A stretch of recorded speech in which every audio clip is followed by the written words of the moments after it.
Hi guys, this is Mary. Welcome back to Cardz TV. As promised, today we're going to color another image of this cute little Betsy Bluebell.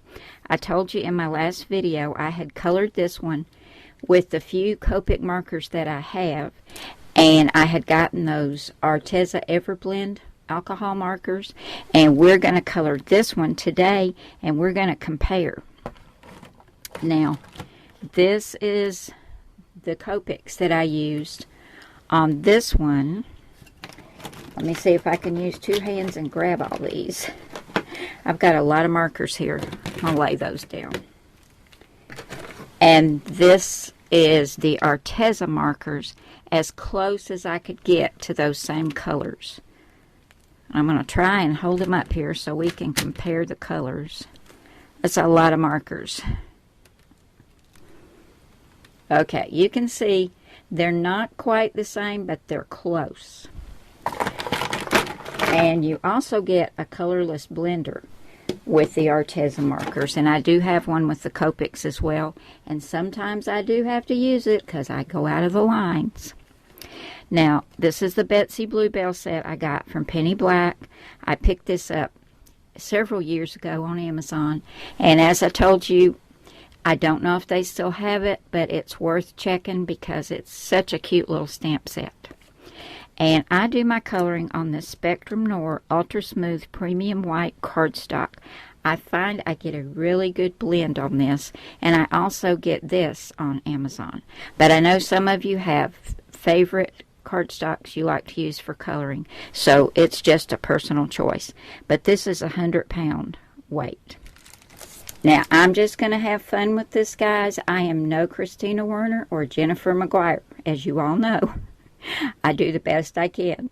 So I'm going to zoom you in, and we're going to start coloring. And I'm going to try to keep my head out of the shot. I'm going to start off with lime green, and this looks like dark green. And I'm going to start with the dark color first and go over my grass. And I'm not going to make you watch every single bit of me coloring, because that's probably going to be like watching paint dry. So I'll just go ahead and color. I'm going to play some music and do a little chatting with you while we color. And then we'll take a look at the finished product. This blended really well, guys. I really like that. Next, we're going to go in with the red shades. I have wine red and ruby red, and I'm going to do her shoes, the ladybug, the heart on the watering pail, and the little flowers in her hair. And reds can bleed sometimes, so I'm really anxious to see how these do. I'm going to go in with the lighter shade first this time. And I just kind of dab it on because reds are notorious for bleeding outside the lines.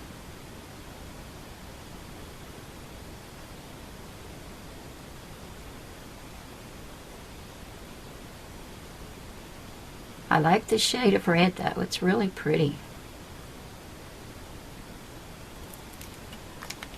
Now we're going to go in with the darker shade, and we're going to shade it right here underneath the bottom of her dress. That would be where the natural shading would be.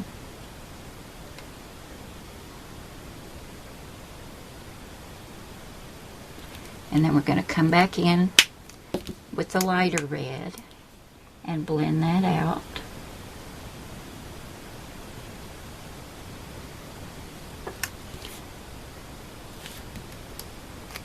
I think I'm going to go back in with the dark again, make it a little bit darker. So far, I think I'm getting a good blend with these markers. Now I'm going to do that tiny little ladybug.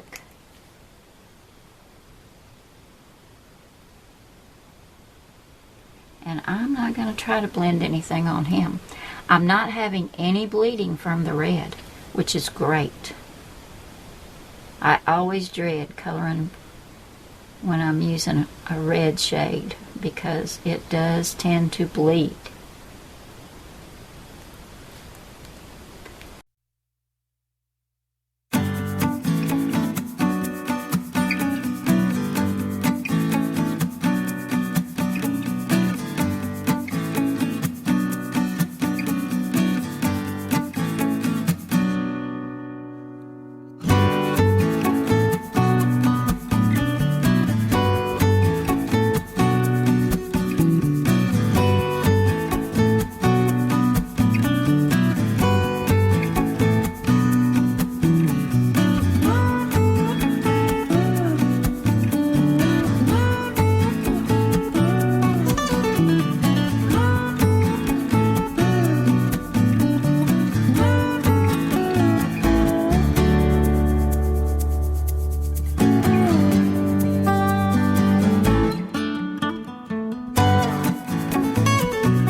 So here we go, guys. Now this is not a real true comparison because I don't have the exact same colors.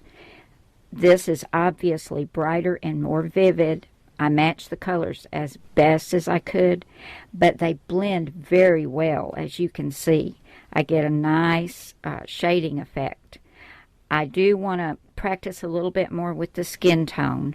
For that, let's see, we have peach, and where's that other one? Nope, that's my blender. I'll find it here in just a minute. Okay, for the cheeks, I had to use watermelon pink, where in the Copics I have a blush. Okay, for the skin tone, I used pale peach and peach.